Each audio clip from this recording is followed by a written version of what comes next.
Hello Internet, Eric here again.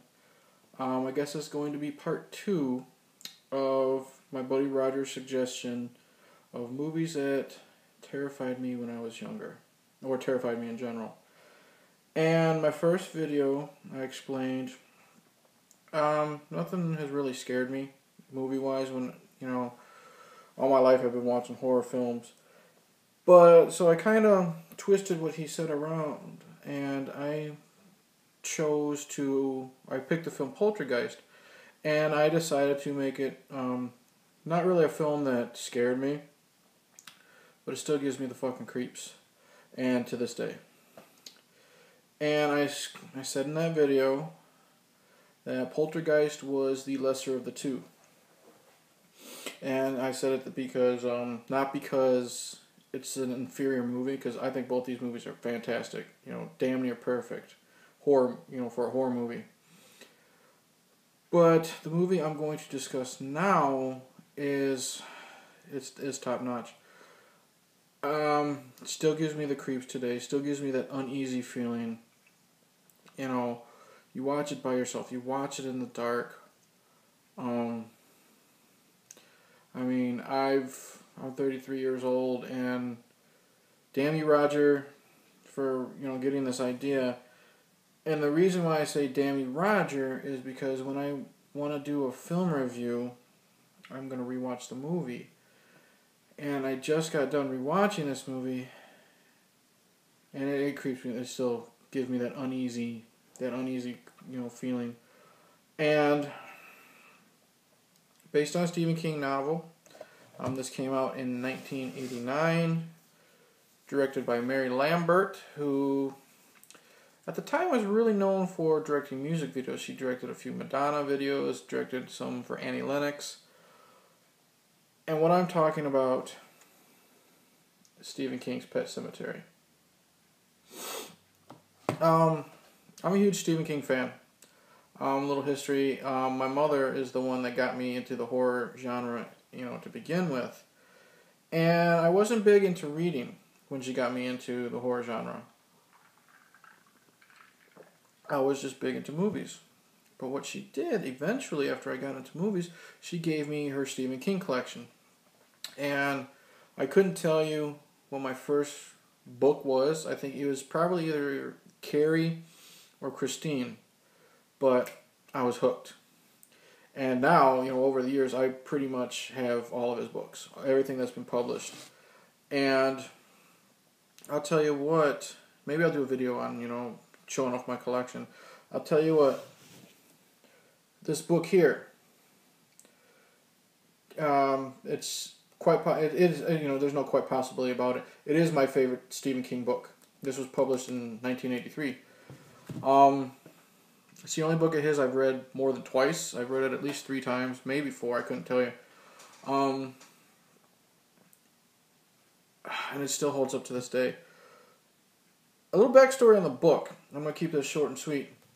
A lot of people believe, people have heard stories that this book was so terrifying to Stephen King himself that even he didn't want it published. And that's not really true. What it was is he got a lot of inspiration from real life happenings to him. Not the supernatural stuff, but the death of his daughter's cat. The fact that his son was almost hit by a truck. And discussing the afterlife with his daughter after her cat was run over. And he got to a point where he believed it was so dark and disturbing that he didn't want it published because of that. And so he basically put the manuscript in, a dresser drawer, and it sat there for 4 or 5 years. And basically he had a dispute with Doubleday, his publishing company, and he needed one more book to finish the contract. He wanted out, so Pet Sematary was published, and here we are. So that's the book. The movie, like I said in my Poltergeist review, I ramble, and I'm going to be, drinking some beer and some whiskey. It helps calm my nerves when I'm on camera. And so there are potential minor spoilers, and hopefully not major. But I'll go for like a little plot synopsis, tell you what I love about the movie, and then get to the part that it just still to this day creeps me the fuck out. I mean, I was watching the bonuses of this fucking movie, and I still had that uneasy feeling. Alright, basic plot summary is, we have Louis and his wife Rachel Creed, played by Dale Midkiff and Denise Crosby, respectively. And they have moved out of Chicago with their young children. Ellen, who I believe is supposed to be around 10, and she's played by twins, Blaze and Bo Burdall. I think that's how they pronounce her last name. But Blaze gets the final credit, the main credits. Bo is in the ending credits. And their young, I believe he's three-year-old son Gage, played by Miko Hughes. And Louis has just gotten a job at the university in Maine as I guess the doctor at the university. And so they move from Chicago to Maine. And basically what happens is they're moving into their house, and as they're getting everything out of the car, young Ellie is injured on a tire swing.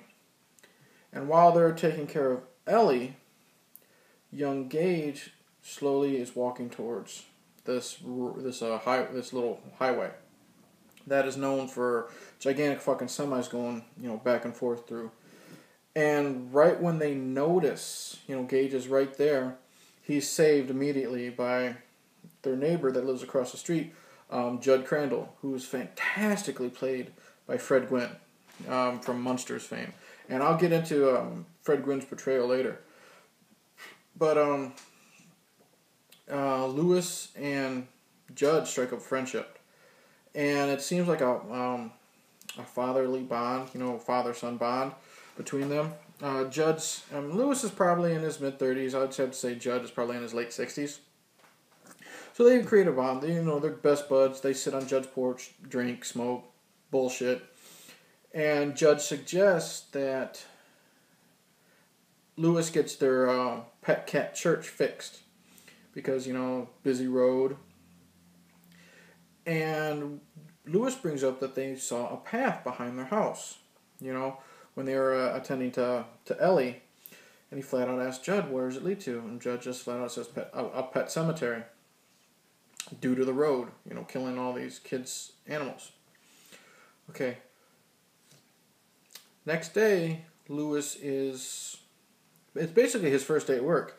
He has to attend to a victim of a hit and run.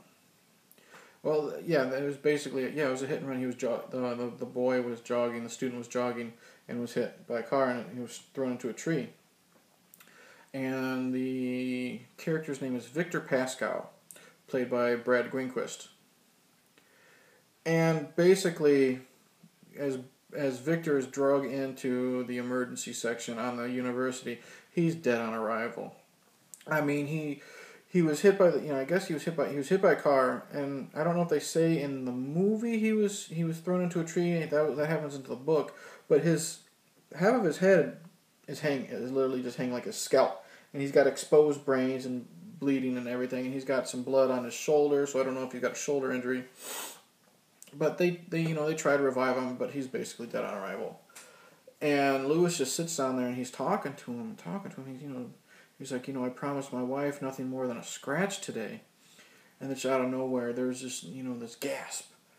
And Victor looks like literally, he's alive, and he looks right into Louis's eyes. And he calls Louis by his name, and then, Louis is wondering, basically, how the fuck do you know my name? And what happens is Victor says, I'll come to you. So later on, Louis is woken up from his sleep at nighttime. Victor's there. He's the one that wakes him up. And Victor takes him down the path to the pet cemetery. And this is after Jud has taken, the family to the pet cemetery and shown them everything that happened, It's a pet cemetery that was created by children, okay? And that's why pet cemetery is spelled with an S, because the sign was written by children. And Victor tells him that, this is a place where the dead, they speak, but they speak because Jud has said the same line. They speak with their markers, their tombstones, what the children have written on them. And then he points to this, back in the back, this brush of destroyed trees and limbs and stuff like that, basically a death trap if you climb it. He said, do not go on to where the dead walk. Great foreshadowing. Creepy fucking mood. Push come to shove. Church, the family cat, of course, is struck by a car. Or a truck, whatever, we don't know. And it's thrown into Jud's lawn. So Jud, calls Louis up and tells Louis we're gonna go bury him. So Louis thinks they're gonna go to the pet cemetery. And what Jud does is he basically tells Louis, no, we're not gonna bury him here. We're gonna bury him. We're gonna climb the brush and stuff that's in the back. And they climb all that stuff, and what happens is Jud takes Louis behind all that shit, and what it is an ancient Indian burial ground from the Micmac Indians. And I don't really know if Micmac is, a real Indian tribe, but basically, Louis doesn't know this yet, as you bury your dead there, and the dead come back to life. So Louis does that, and he doesn't really know. He doesn't really know what to make of what Jud's saying. Buries Church, and I don't know if it's the very next day, but within a couple days, Louis is cleaning out the garage and fucking Church is there. Well, scares the shit out of Louis. So the next few days, this is when Rachel and Ellie and Gage are visiting Rachel's parents in Chicago. So the next few days before Rachel and the family come home, it's Louis dealing with Church. And he's talking to Jud, and he's basically asking Jud, what do we do? And basically, Jud tells him the story of when Jud's dog Spot was killed. And Jud buried Spot in the Micmac burial ground, and Spot came back. But Spot was obviously different. He was more vicious, he was hard to control. And, and that's what Church, happened to Church. Church is just like, he's dead inside, he's throwing dead rats and possums at Louis and stuff like that. Minor spoilers, but you kind of know where this is going. The family's having a picnic, and they're flying kites with the children, and also with Jud. And little Gage gets away from the family, and he runs towards the road, and like I said, minor spoilers, he's hit by the truck and he's killed. And for the next good half of the, good part of the movie, it's Louis deciding, should I basically play God and bring my son back? And earlier, when Jud and him are discussing the Church situation, Louis flat out asked Jud, has anyone buried a person up there? And Jud just basically explodes and says, Christ on his throne, no, and he knocks over beer bottles and shit like that. And what's great about Fred Gwynne is you can tell he's hiding something. So after Gage's funeral, him and Louis are talking. And again, Fred Gwynne, so fantastic. He looks at Louis and he basically says, I know exactly what you're thinking, but you better not. And Jud tells him the story of a young man named Timmy Baterman that was killed in World War II. And his father couldn't bear the fact that he was killed. So his father buried Timmy Baterman, in the Micmac ground. And God, this part's fucking creepy as shit too. Timmy came back and of course was causing all this trouble. I mean, there's a scene where I won't spoil this scene, but you can tell Timmy's murdered someone. So young Jud Crandall and a group of guys, they get together and they burn down the house with Timmy and his father inside because they know Timmy's an abomination of God. And Jud just breaks down, and what happens in this scene is Jud says that he takes blame for Gage's death because he makes it seem that, now the Micmac ground, is a place of evil.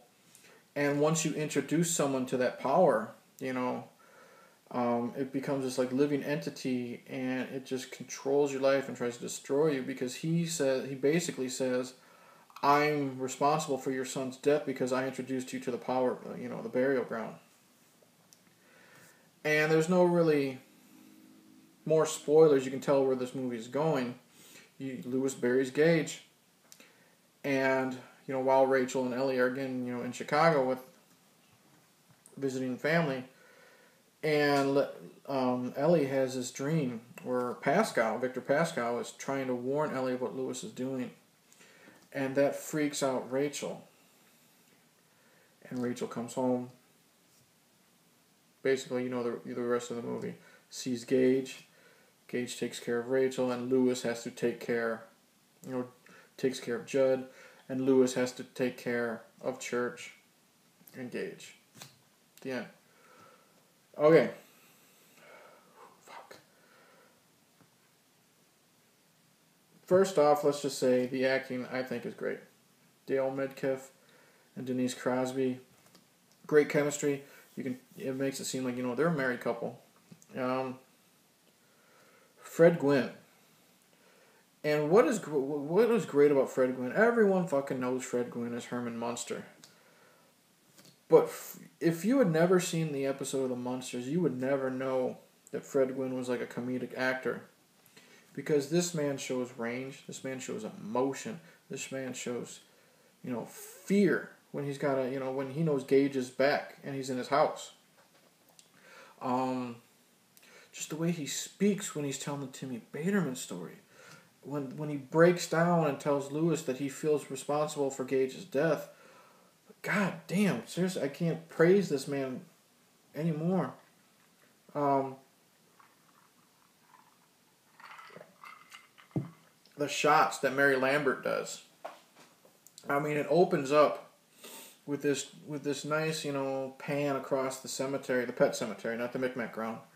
And, pan back and you see the entire cemetery. And then, of course, the shots she does, with the, when they're finally on the Micmac ground. And it's Louis and Jud talking, and you hear their voices echo, but you see them far in the distance. So you can see the entire Micmac burial ground. Great, great, fantastic shot. And the makeup on Victor Pascal.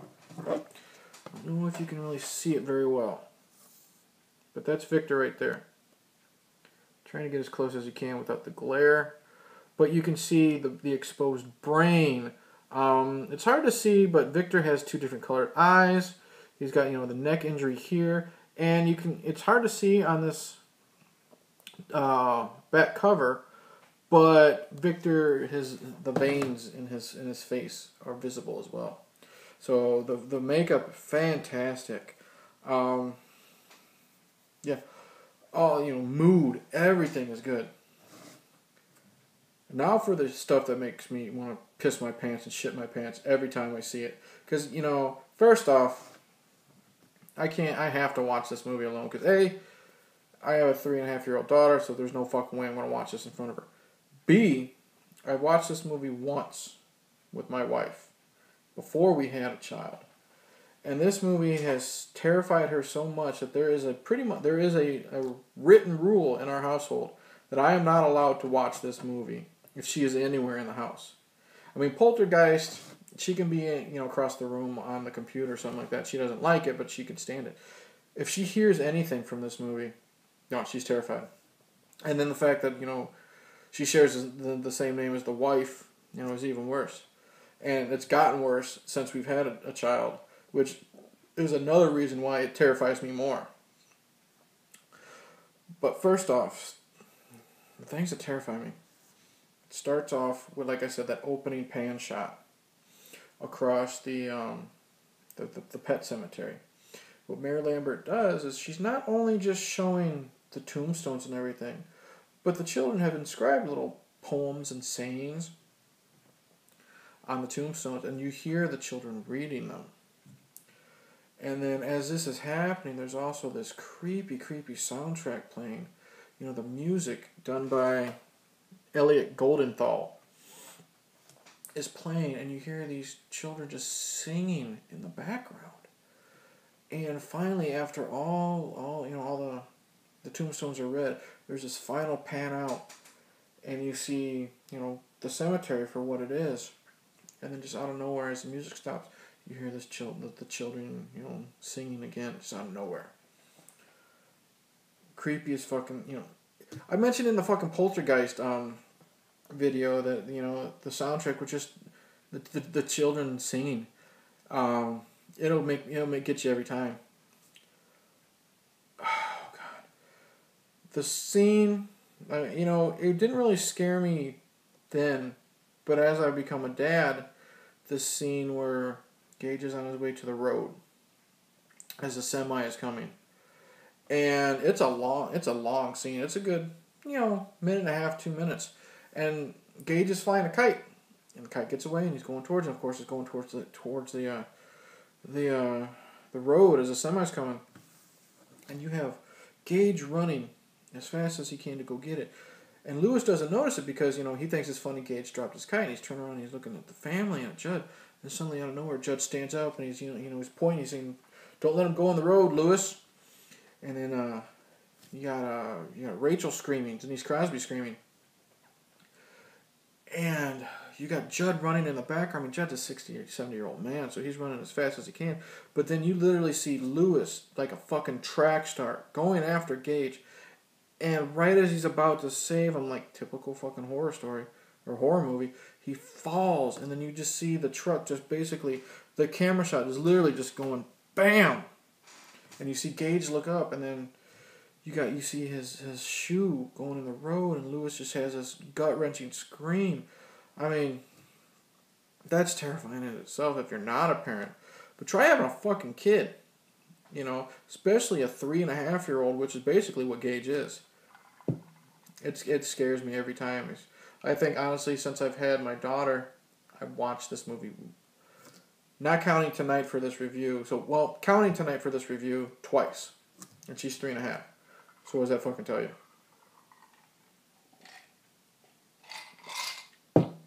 God, I don't like being in this fucking basement when I'm doing this. Thanks, Roger. What else is scary? Oh my God. Like I said, the soundtrack. We can't. Oh God. It's probably the scariest fucking thing in this movie is, if you've seen this movie, you know exactly what I'm talking about. There's a scene after a funeral. It's not Gage's funeral. There's another character that I won't spoil that dies. After Church has come back, but before Gage dies. And there's a scene at after the funeral, and Rachel is talking to Louis. And you get this uneasy feeling that basically Rachel is afraid of death, the subject of death in general. Because, when they meet Jud and they take him to the pet cemetery, she's very, very short, very quiet, very sharp, to the point whenever the subject of death is brought up.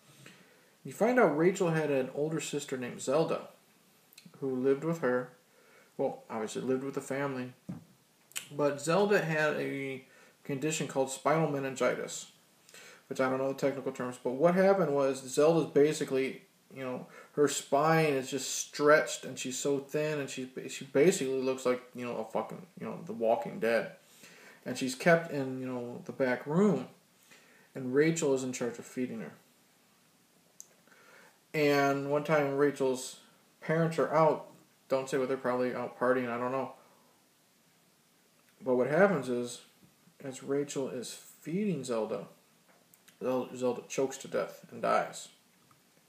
And ever since then, Rachel has been terrified of death, and has always thought that Zelda would be coming back. God, this freaks me out thinking of this. Zelda would be coming back for her. So that whole scene with young Rachel feeding Zelda is just disgusting as it is. But later on, there's a scene where Rachel is about ready to come home because, she's worried because of what Ellie said about Pascal, Pascal telling the daddy's going to do something really bad, you know. And she's having these visions of Zelda. Like she goes in the room and she sees Zelda laying on the bed and she's facing away from the camera. And then suddenly she fucking pops up and looks right at you.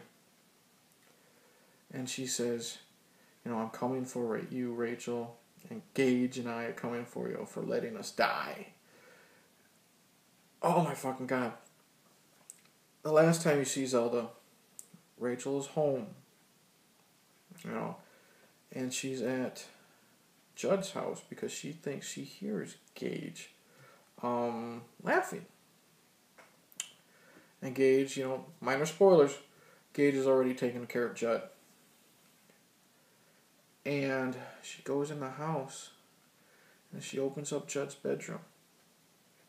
I believe it's either Jud's bedroom or his office. But this is the creepiest, this is the scariest fucking part of this movie. I mean, it gives me chills thinking about this scene right now, and I'm not fucking lying. Zelda is hunched over, you know, by the bookcase. And she looks dead into the camera. Like she's looking right at Rachel. And she basically says, I've come back for you, Rachel. And she, you know, Gage and I have come back, you know, for letting us die. And then she says she's going to twist your back like mine so you'll never get out of bed again. And she literally runs up to the fucking camera and she's got, you know, she's cackling like a witch. And she's got her hands to her face and just yelling and screaming. And try watching this as a fucking kid. You know, this movie came out in 89. I remember my mom and my grandma went to see it in theaters.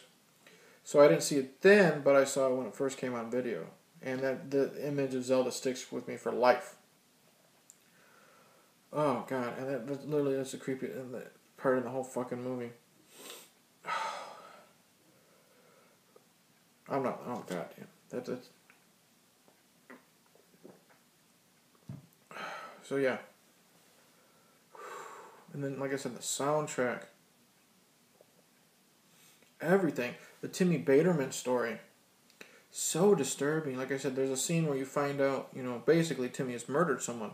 And he looks right in the camera, and he's just, you know, he's psychotic. He's walking around like, you know, he's the fucking zombie. But he grabs his face. Like, the gore in this movie is very subtle, but very good. Timmy is just for no reason, he just starts clawing at his face, and the blood is slowly oozing out. Very disturbing. And the thing is, you're hearing the story as Jud is telling it to Louis. Excuse me. And it's coinciding with the way his voice sounds. That's another fucking reason, God, the Zelda story is scary. Because when Rachel is... the way Denise Crosby tells the story to Louis, you know, cutting from her, you know, telling Louis and Louis's reaction, and then to, you know, young Rachel feeding Zelda, her performance, it's so chilling. And, oh my God. You know, like, I don't know what else to say about this movie. It's so frightening. Like I said, I literally, my heart raced just watching the fucking bonus features of this movie. Like I said, I've been rambling on for, 28 minutes, and I'm done. I don't want to discuss this movie anymore. I don't want to be in my basement anymore with the fucking crickets. Or any of that shit, because, you know, there's crickets walking on the floor, and I don't like seeing them out of the corner of my eye, and I don't like hearing them chirp, and, you know, the whiskey is not helping calm my nerves, the beer isn't helping calm my nerves. So, in closing, I'm going to say, thanks a lot, Roger. If I had a movie to introduce to my friend who's never seen a horror movie in my life, I will bet money that this movie, Pet Sematary, will be the movie that would end my friendship with them. Because if they've never seen a horror movie before, and they've never, you know, they don't know if they can handle horror movies before, I guarantee this would scare the shit out of them. Because, yeah, that's just, it's like the perfect horror movie with tone, music, everything. So, God, like I said, I'm rambling. I'm done talking about this movie. I don't want to watch this movie for like another year. It sucked, the movie freaks me out even more after having a child. Especially now that the fact that I just watched this fucking movie and my daughter is basically the same as Gage. Yeah. So, in closing, basically, watch this movie wearing a diaper, because by the end of this, you'll probably have to change your pants. I mean, it's a good movie, horror wise, but it's also it's good at playing, the fact, making you think, what would happen if given that choice to play God, would you do it? Especially after you've seen what's happened the first time. It's like the monkey's paw, that old short story. You're given this, you're given this power, but bad things happen when you get your wish. Would you still do it? And it's like Louis has that monkey's paw. Church dies, Gage dies, and so on. Would you still do, after seeing what is done, would you do it again? And I would say, fuck this movie, but it's fantastic. It is my favorite Stephen King horror-themed movie of all time. Hands down. Alright, thank you for watching my video. Thank you for listening to me ramble. I'm going to finish my beer. I'm going to damn Roger one more time. And I'm going to go upstairs and change my pants because this movie scared the crap out of me again.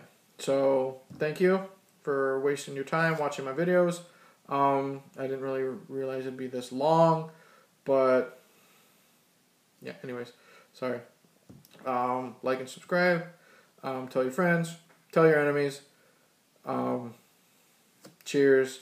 And yeah, sweet dreams.